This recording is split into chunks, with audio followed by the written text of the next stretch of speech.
Hey, everybody. Welcome to another episode of Crimes, Killers, Cults, and Beer.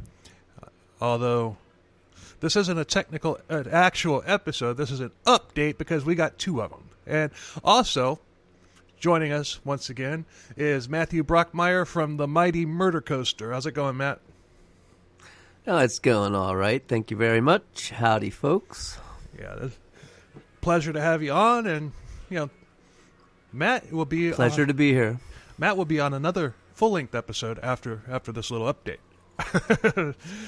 but that episode won't come out for a couple more weeks because we're a little bit ahead. But anyway, we are the first podcast, or the most recent podcast to release an episode about Willie Pickton. And we did a 4-part series on it. And like literally two or 3 days after we released part 4, Willie gets shanked in prison. Wow. Bad luck. So we have that to update you with, and we also have a BTK update as well. So. I think just to even the playing field, that they should refine him into oil and add it to shampoos. You know? And he did it to everyone else. Why not? That's hilarious. I couldn't agree more. But is he a donor on his donor card? Can you donate to that way? When you have like the donor on your driver's license, can you be like, well, I would like to be made into cosmetic products, and my ribs served as pork to Hell's Angels. Can you request that? No, I don't know. I don't know, but with the Vancouver Police Department, you never freaking know. I mean, yeah, what a mess they were. So, not as bad as with the old Barbie and Ken killers. They really fucked that one up too. Oh yeah. Well, I guess that wasn't Vancouver. What really was it? But those crazy Canucks. Yeah, that was over east side. Toronto, that area. Toronto, right. Although we are going to cover Ken and Barbie at some point, but I got something special planned for that one. Ooh, really? Yeah. Are you going to do the Paul Bernardo raps? Are you going to make some songs? I am, and I'm gonna put. Oh boy! I'm gonna put it to the music of Another One Bites the Dust, and nice. and the bass line for it is going to be. Dun dun dun dun dun dun dun dun dun dun. So it's going to have like a little extra bing in it, so that which makes it different, kind of like Vanilla Ice did with Under Pressure. Right, because he loved that guy. So I rapped it, but I didn't have any music in the background when we covered it. I couldn't resist. Yeah, I'm gonna do my best with it, but. Yeah, but I don't. I'm deadly innocent guy. That was his thing. I'm the deadly innocent guy. Yeah. Dan Cummins on Time Suck did a great rap of rendition of that. Nice. Yeah, but I'm not going to try to top him. I'm just going to try to do something different. That's all. We did the videos moment by moment, which was pretty intense. Anyway, so basically this comes from the Vancouver Sun, which is a newspaper website. It used to be a newspaper where actually a paper with things typed on it and written down. Oh, I heard about that. Was that like from the 1800s or something? Something like that. Back during the time when they had phone booths. Phone booths, yeah. They had cords attached to that thing. Yeah. Where does Superman change now? It's some fucked up world. Well, he could do it in the air. I don't know. But birds do it in the air. Yeah. So this article was published on May 20th, and it was actually updated 4 days ago. I wonder if... Because I haven't seen any updates. Maybe he died overnight, or a couple days ago, or whatever. I heard he's right on the edge, man. Yeah, couldn't have happened to a nicer guy. I just wish that whoever did it could have done it about a week earlier, so we could have just ended our series with that, with him dying. Right. But Yeah. There's that sense of finality. It's a nice feeling when you be able to say that. Yeah, I need closure. Exactly. Unfortunately, I've seen a couple other podcasts that have done updates on this as well. So we're not the first. Even though we had the most recent Pickton episode, we're not the first to do an update like this. Damn it. But anyway, Monday, it was, I guess, it doesn't have an actual date. Oh, published May 20th. So just a couple of days, like the 18th. We'll just call it the 18th. Notorious British Columbia serial killer Robert Willie Pickton was on life support Monday after a brutal attack by another prisoner in Quebec's maximum security Port Cartier institution. Pickton was airlifted to the hospital after the assault, which sources say took place just before 2 p.m. local time on Sunday, May 19th. That was a day off. So it was a halfway decent guess. Wow. Airlifted, man. That's royal treatment. Well, if he's got a broomstick sticking out of his head. One source said that the attacker had earlier assaulted other inmates at the prison before moving to segregation.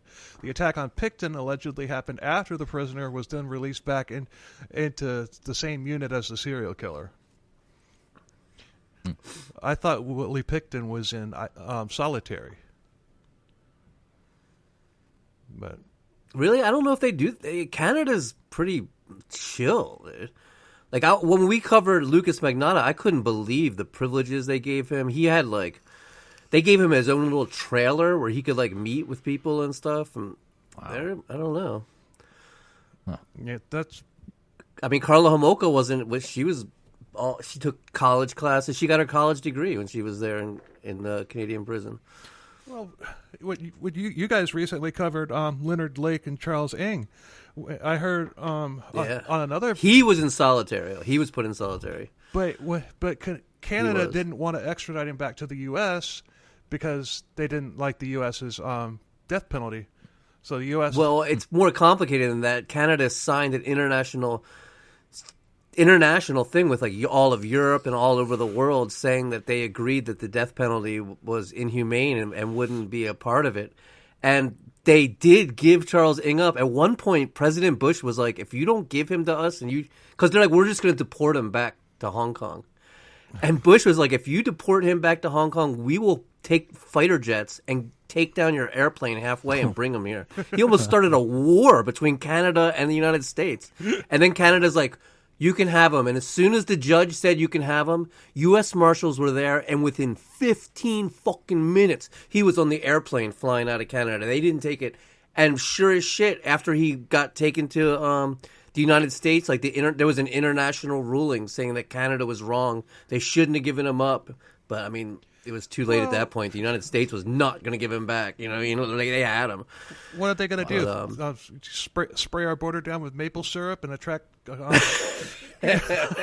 I am personally not a pro-death penalty person. I just think a lot of innocent people get put on death row, and that's a fact. Yeah. Like, look at the West Memphis 3 and stuff. Right. But those guys are anyone innocent. Deserves to die, it was that piece of shit, man. He was... And the fact that... after all that, California put a moratorium on the death penalty when he got back, and he's still alive, smirking at the camera, happy as can be. Yeah. I mean, he's a piece of work. You guys did a great series on those two chuckleheads. Thank you. You gave me terrible nightmares, man. I bet. The baby stuff, and I just kept thinking about them killing babies, and it fucked me up all bad in the head. But Robert Pickton, I mean, he only killed sex workers, and I'm not saying I'm not comparing one to the other. It's horrible, but he had. All I'm saying is he had a type, and he stuck to that type. That we know of. Mm-hmm. A lot of Native American women. Mm-hmm. Well, sex worker. Yeah. Because there was a lot of white women and a few black women too. Right. But marginalized women that he assumed rightly wouldn't be missed. Yeah, it's terrible. But the correctional Pickton was speared in the head with a broken broom-like handle, according to another source, and that's the second time in a couple of weeks that we've had somebody on this show killed or one was killed. Sean Gillis. Remember Terry's, his girlfriend Terry, when she was working as a stripper, she killed that guy and was like, oh, just self-defense. What if we have anything to do with it? I mean, maybe they thought they were dealing with vampires. Maybe. Yeah. The wooden stake, man. Boy. We might have some listeners there in the behind those bars that might, as soon as they listen to our show, they start going after the our. So are you blaming us for subjects? Are you blaming us for the attack on Willie Pickton? That would be a claim to fame, man. That guy. Ugh. I was just clarifying. So gross. Yeah, I mean, but it's like every woman was like, they would always talk about the way he smelled, the way his trailer smelled. He's like those boots he would wear, those rubber boots. Ah. Yeah, I'm really happy with our series on old Willie there. I mean, it was exhausting, but I'm glad it's over. But it's if I cover him, I'm going to learn to speak Canadian. I'm going to take the extra effort. You got to one up me. Yeah, then all of your listeners won't won't be able to understand it. Hey. Yeah. It's going to be a while before we cover a Canadian case again, because we just did 6 in a row with a total. Right, you went off on it. 9 episodes total. But the Correctional Service Canada confirmed to Post Media late Monday that Pickton was the victim of a major assault, but wouldn't comment on his specific medical condition. It says that Broom and brain. He's suffering from broom and brain. He's Broom and Brain, yeah, Broom and Brain.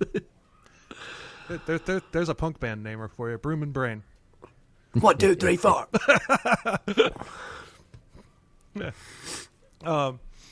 The assailant has been identified and appropriate actions have been taken. And I don't know what appropriate actions means. I mean, it's Canada, so they probably gave him a medal and put him up in a mansion and Don't be doing that again, eh? Naughty, naughty. So we don't have somebody who can speak with you, the person says on the phone. I thought Canadians were supposed to be polite. That sounded pretty standoffish and rude. What do they say on the last podcast on the left when they do the Canadian? They're always like, now what you want to do here, now what you want to do is stick that broom a little further in the brain. Yeah. for maximum effect and maximum damage, eh? Now what you want to do? Their series on Willie Pickton was great as well, especially hearing Henry Zabrowski read that clip from his book. Oh my god, that was an amazing series. It was. Their Carla and Paul Bernardo is really well too. Mm-hmm. Although, speaking of BTK, which is coming up next in this. Their episode on BTK was really early in their existence, and they got an awful lot wrong in that one. I'm surprised. I can't even remember that one. It's way early. It must not have been that good if I can't remember it. It was one episode. Early, huh? It was one episode for one. Oh thing. wow! It must have been really early. Yeah, it was. Whoa! But yeah, I'm surprised. I mean, we had 2 shitty BTK episodes, but we redid them, and now we have 3 really good BTK episodes. So nice. I'm surprised they haven't redone their BTK. But there's just so many out there. Yeah, but sources say that Pickton had been taken to the Hospital of the Child Jesus in Quebec City. The Hospital for the Child Jesus. I don't think that is. There had to have been another post office, another hospital, another hospital. The adult Satan hospital, the elderly Satan hospital. There had to have been Grandpa another hospital Lucifer. they could have taken him to. Oh, they should have taken him to the frickin' walk-in clinic in downtown East Side. Yeah, They got to take him to the refinery, man. Yeah, I like your idea. Render him down and have him come out. Rendering. That's it. The rendering plant. The rendering plant. Yeah. Refinery. Make him in shampoo. Put him in the shampoo. Oh, it's a nice lotion. It puts the lotion on his skin. But Pickton had told other inmates that he was writing a book blaming the murders of women on somebody else. He's right. I think that he's an innocent man. Oh, yeah, absolutely. 100%. 100%. His DNA. I don't know. His DNA. How on all everything. those dead women got in his freezer like that. Yeah, fucking mystery. Well, you see, they were trying. I brought them on to help out on the farm, and they were trying to clean the freezer out, and they got stuck. And apparently, icicles can be really sharp. And it was icicles and a banana peel mishap. Yeah, absolutely. We understand, Willie. We forgive you. We hope that broom finds its way out of your brain. But and then the article goes into stuff that we covered in the episode. Obviously, Mr. Pickton's caused pain for a lot of people. Blah blah blah. It doesn't really. Okay, he was eligible for day parole in February, which prompted outrage from the victims and relatives and several politicians who said that he should never be released. Now, I'm wondering if this guy that shanked him, I'm wondering if that was maybe a friend or relative of one of his victims. Yeah. It sounds like he was just a madman, right? Yeah. Because he had... But maybe he was doing that to... I don't know. But we're doing Pee Wee Gaskins. He blew a motherfucker up on death row. You know about that shit? Yeah, we covered him. Damn. We did about, you did? Yeah, that's crazy, dude. We did about a 2.5-hour episode on him. And we're doing it from the perspective of the English professor who mailed him unknowingly, had no idea what he was doing, was mailing him bomb parts. Oh, God. Because he told him he needed this shit to rig up these televisions so they could all watch football on Sundays. And he's like, I like to watch football on Sundays too. Here. God.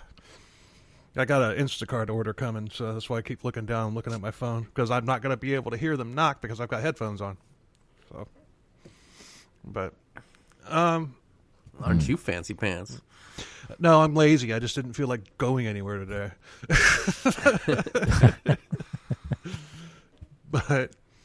But yeah, I don't know. It's just a thing that makes you go because just like, okay, well, what if this person actually knew somebody that Willie had killed, or maybe not this person specifically, but maybe like in Pee Wee Gaskins, that guy that he took out, that was a hired hit. So somebody, he got $200, and he knew the victim as well. And he got paid $200. Yeah, but I mean, $200. What the fuck is even actually, that? I think it was just the glory of it. He's the only person who's ever killed somebody on death row. Oh, I know. And so maybe it was something like that where somebody got in touch with this dude, and like, hey, take him out. So what he did, he just went on a rampage, just attacking other inmates, just to make it less obvious, Because if he only went at Willie Pickton, then it's going to be kind of it's going to make you think that, oh, okay, well, maybe he was put up to this. Or the Dahmer case, they say that the guards were probably most likely, definitely in on Dahmer being killed. Oh, I'm and sure. Let that guy in there, I'm sure. I'm 100% sure of that. I'm just as sure about that as I am about the fact that Epstein did not kill himself. Dahmer would, when he ate food in the cafeteria, he would take the food and turn it into the shape of a body. Yeah. He would make the hot dog into a little body and put arms and legs and a little head on it. Oh, shit. And it really freaked everybody out. All the prisoners hated him, just hated him. Yeah, it's Dahmer. We've said that we'll cover Dahmer. We'll cover Dahmer, and I've said that when we cover Dahmer, it'll be part 1. Will be episode 500. So we got a while. That's cool. We got a little ways to go before that happens. But so now, unless anybody has any more comments about old Willie. Anybody? I'm trying to think of a pun using pick. I'm coming up empty-handed. Well, he definitely picked the right broom handle. There you go.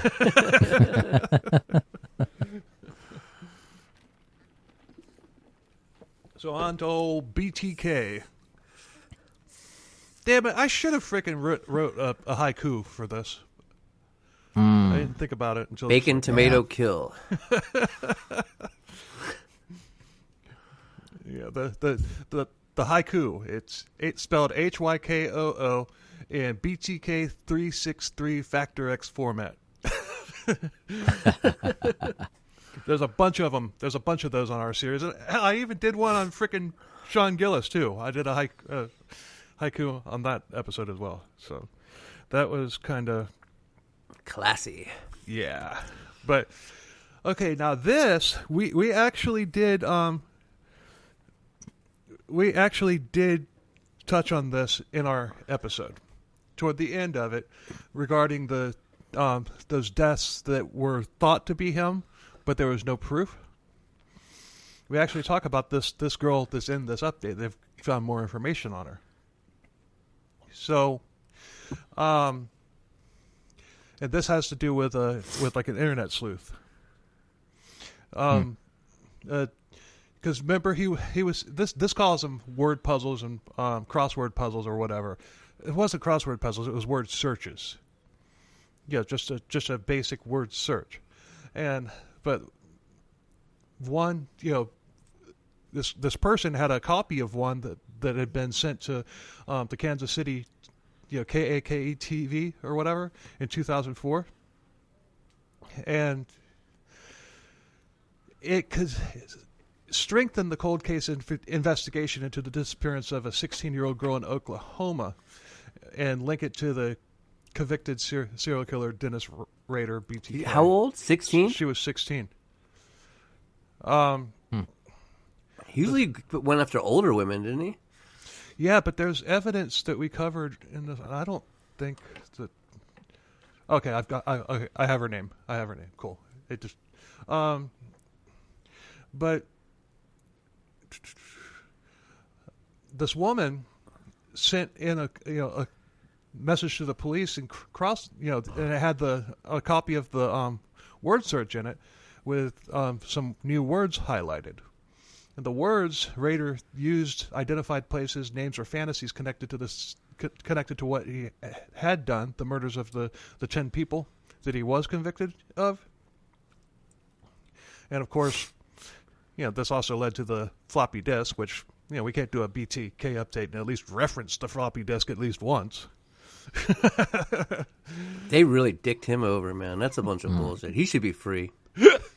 He could release BTK. If he had just kept his frickin' mouth shut, he would have gotten away with it. They lied to him. Yeah. If I send you a message on a floppy disk, could you use that to trace me? Absolutely not. Nope. Not a chance. Not a chance in hell. Oh, man. He thought he was all high-tech because he was using a floppy disk. His church's computer. You see these memes and everything about how people used to think that those floppy disks back in like the 90s were a lot more important than they actually were.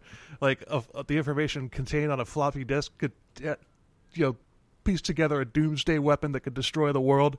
I could barely hold a program, right? Yeah, it's like, I think it was like 27 megabytes or something like that. If that, yeah. I don't remember exactly. I haven't used one of those things in a long time. But I needed like 10 or 12 of them just to load a basic game. Yeah, right. Yeah. But they had words like Wichita, prowl, fantasies, ruse, spot victim. But an internet sleuth reveals the names Cindy, Kinney, but also Kaihika, which is the name of the street where Cynthia Kinney had disappeared from the Osage Laundry in Pawhuska, Oklahoma in 1976. So this is 76. Mm-hmm. Wow. Okay. So when did the other murders occur? I believe that the Otero murders were in 78. Okay. So And this would have been one of his first ones, one of his more earlier ones. yeah, well, this was prior to the It would be the Oteros. first. Yeah. Yeah, this was prior to the Oteros. Interesting. And she was just a 16-year-old girl to the laundromat who was abducted from the laundromat? Yeah, and It's not really his style, though. He liked to break into houses and be waiting there when the people got home. That was his thing. But, he could have still been forming and shaping and refining his MO at the time. and then once everything went wrong with the Oteros, he decided, I kind of like this. Let me get it right. Let that be my thing. And he got himself a glass of water. I think he got off on just sitting in there, too. Like, because he would go in there hours before even anyone was home. He would be in there waiting for them. It's so fucking scary. But they were never able to pin this on him, even though they were suspect. He was suspected of it initially, and I don't remember why they had initially suspected him. Ruled him out. Or suspected him. Hold on, let me pull up my notes from BTK Part 3.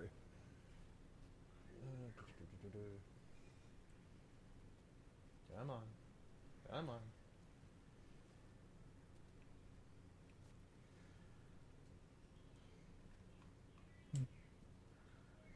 Okay, I'm just gonna read what I had. 16-year-old Cynthia Dawn Kinney was last seen in Osage, Oklahoma, June 23rd, 1976, at a laundromat. She was seen getting into a beige Plymouth Belvedere. Dennis was involved with the Boy Scouts in the area at the same time, and the term "bad wash day" had turned up in some of his writings. Also, a bank across the street from the laundromat was having an ADT security system installed on the day that she disappeared. Osage, Oklahoma was in Dennis's service area. And also, Dennis fantasized about kidnapping a girl from the laundromat. So, I bet you told her he was a cop. Could have. So there's all four things that point to Dennis, but Dennis vehemently denies this, mainly because he would be tried for it.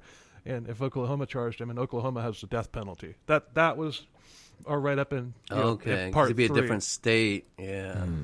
But he's not going to confess to that one because Oklahoma has a death penalty. Right. And Kansas does not. So it makes total sense. The sheriff believes that he may have come close to conclusively trying Rader for Kenny. And one piece of the puzzle was generally that Rader acted mid-morning at about the same time that Kenny disappeared.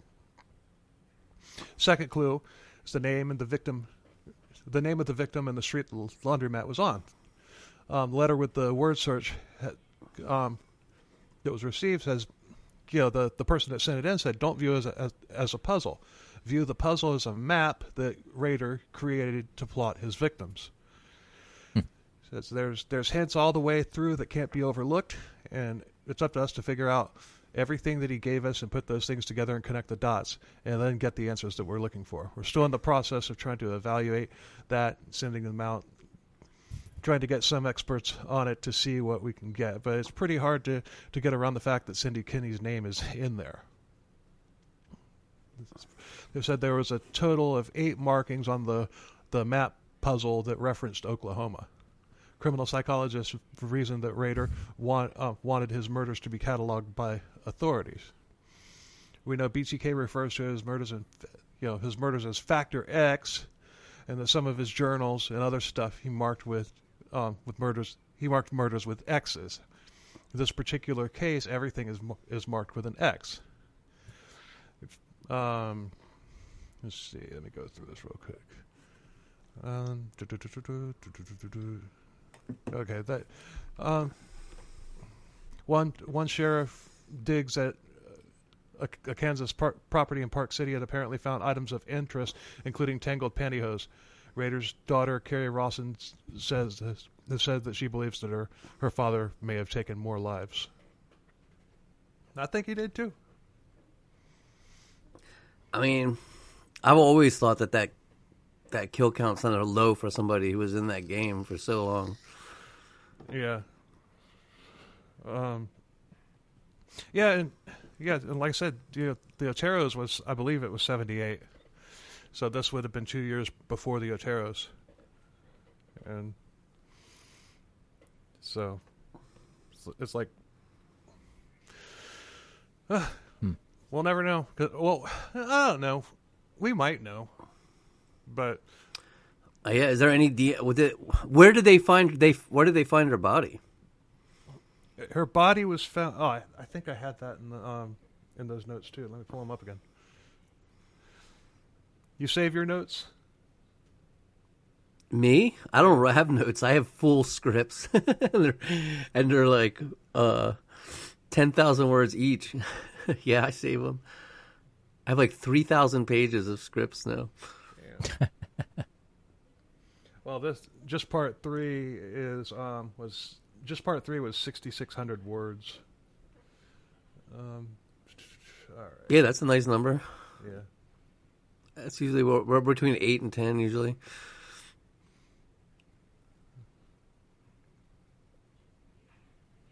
Let's see here. No, I guess no. What I read was all I have on it. I mean, because did they, get her DNA? Do they keep the stuff under her fingernails? I mean, because murder there's no, time limit. There's no, what's the word I'm looking for? Statute of limitation. Statute of limitations. So in theory, they should keep all evidence. That's how they got Samuel Little. They were looking at they were able to get DNA off of 35-year-old fingernail scrapings. Well, Samuel Little, Joseph D'Angelo, and our guy that we're about to cover, the NorCal rapist. I mean, yeah. There's all sorts of. Pretty much, if you kill somebody or if you rape somebody, you're going to get got. Mm-hmm. It's just a matter of time. Because even if they don't have anything on you, you better hope that that none of your family members, none of your relatives, decide to use Ancestry.com or something like that. And I think Ancestry.com they won't share. I'm pretty sure. They can if they were ordered to. Because the people that shared Joseph D'Angelo's stuff was like some weird fly-by-night place down there in Florida. That was like literally like, from what I understood, it was like somebody's in their like back. I don't know. It was like it wasn't one of these really big places. It was a smaller company that was like, oh yeah, we'll let you have everything you want. We don't give a fuck. Whereas like the bigger places are like all about privacy and shit like that. Yeah, I mean, well. Yeah, okay. I'll tease it a little bit. I don't know. I'll tease it a little bit because this episode, the NorCal Rapist is going to be a couple weeks from that because I'm releasing this tonight. So yeah, he was caught. They basically did a family tree. What they did was they put his DNA. The DNA that he had left at the crime scenes, he put his DNA into the CODIS, and they searched it, and then they found a match. And once they did that, they picked up everybody else that they put together a family tree on this person, and through process of elimination and everything, they whittled it down to Roy Waller. And it was really, I'll go through a lot more detail of it in the episode, but still, yeah. Same with Joseph D'Angelo. I think they had like his distant uncle, like a great uncle or something, and they were able to. And there was also another person in that family that they suspected. They were looking at them really strong. They were like, this might be him, but that guy was it wasn't him. Yeah, it's but cool. We've got. There it is. We've got the updates on BTK and on old Willie Piggy Pickton.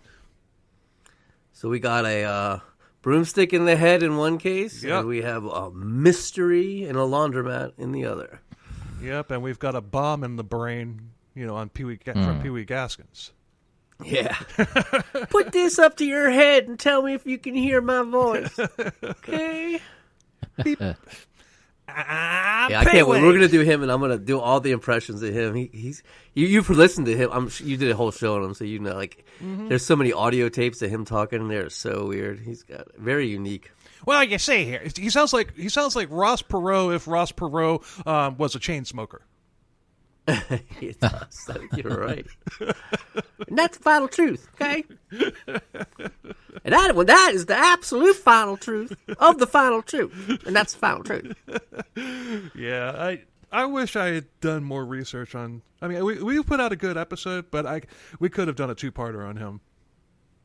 Easily. Well, it's interesting because he was writing this biography with this English professor who was like a Christian and like very good person. And he told him, like, oh, I'm not a murderer. I killed people, but it was for money.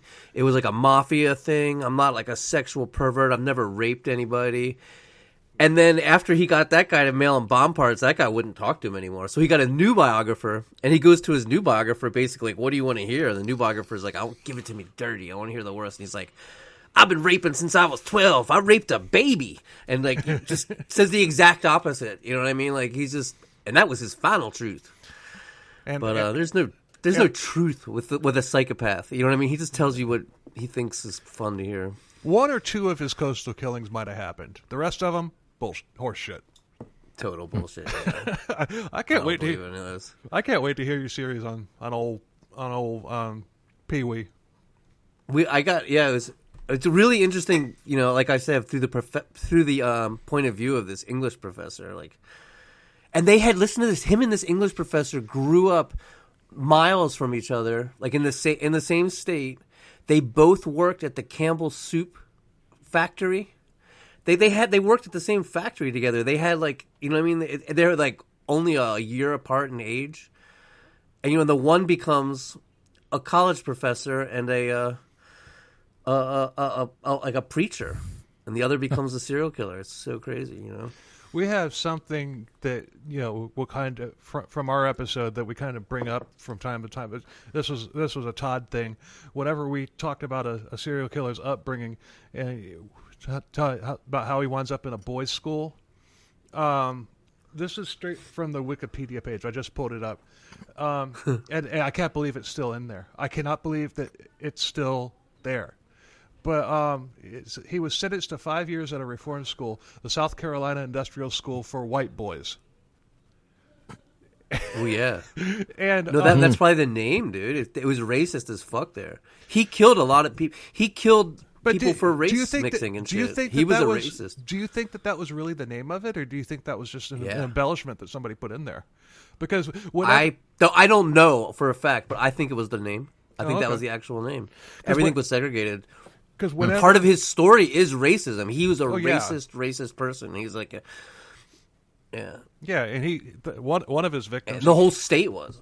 Yeah, one of his victims he killed just because she was going around saying that the two of them were married and that her baby was his. That she was pregnant by him. Yeah. She might have been. Yeah, she might have. But then he killed the other people. He killed because they were. He killed the baby because it was mixed race. And every time in an episode we brought up like, oh, he went to a boys' school, Todd go for white boys. But you kind of just ruined it if you think that was the actual name of the facility. I might be wrong. I might be wrong. I don't know that for a fact, but I do know that just all the research I've been doing on him, it was just an incredibly racist place, an incredibly racist time. He was an incredibly racist person. It was like race was a huge part of that entire thing. Just the South in like the 60s, you know, like Jim Crow laws were in effect. I just got done researching Samuel Little, and he was sent to a boys' reform school. And they talk about how he was sent to the segregated black section, and he was in with the black people. He talked about his first day there. They segregated everybody, and the black people were all taken off to a different area of the school. That was in Georgia. Wow. Interesting. It's really interesting because it's not that long ago. Mm-mm. You know what I mean? It's yeah. All right. Well, there you have it. That's the update. Thanks for having me. Thanks for coming on. Always a pleasure to have one half of the mighty murder coaster on. And Murder coaster. oh, by the way, what we were talking about last night about October, Yes. about that collab that we're going to do, that needs to be a all hands on deck collab. So if that episode's going on our podcast as that week's and yours for that week, we are going to need Krista on here too. Oh yeah, Krista will be on. Don't worry. Well, okay. I have yet to meet her yet, so You'll meet her. You'll meet her when we do that. I mean, she's really, she's like a best-selling novelist and a mom, and she works full-time, and and she's just got, she's always doing like signings and readings. It's like really hard to get her I'm really lucky that she does the show with me, and I can get her to go with me. But she is a busy woman.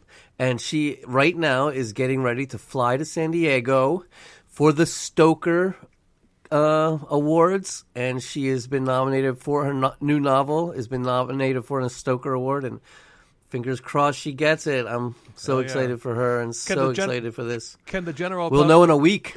Can the general public vote? No. Oh, damn! Because I was gonna post that shit. Yeah, well, if you want to post up and just say, good luck, and hopefully she gets it. It's a game changer. It's a really big award. Oh yeah. It's an honor just to be nominated. She got nominated last year as well for a short story. Sweet. Well, I got 2 books in the works. I don't know when they'll be done, but I've got 2. One's fiction, one's nonfiction. One is based on the April Fool's Day fake story that I did last year. And so far no other podcast has used it. And that's all I'm going to say about that. Although I wish somebody would, though, because it would put us on the map. Well, we're on the map. It would really put us on the map. It would put us on a bigger map. But Dust Bowl Killer episode 50. We should do the crimes in Krista's book that she put out and make it say it's real. That's essentially what this is. But anyway, all right. Well, thanks a lot, and definitely check out Murder Coaster, or as I call them, the Mighty Murder Coaster. And thank you. And stay tuned for our next episode, which will be coming out this coming Thursday? Yeah, Thursday. I was like, when do I release my own episodes? Thursday. So, which one would that be? Oh, that's the Attack of the Dead Men. The Dead Men episode. Yeah. The Dead Men. Real life zombie attack. So. Ooh. Yeah. So, all right. Until next time. Later. Later. Hasta la vista.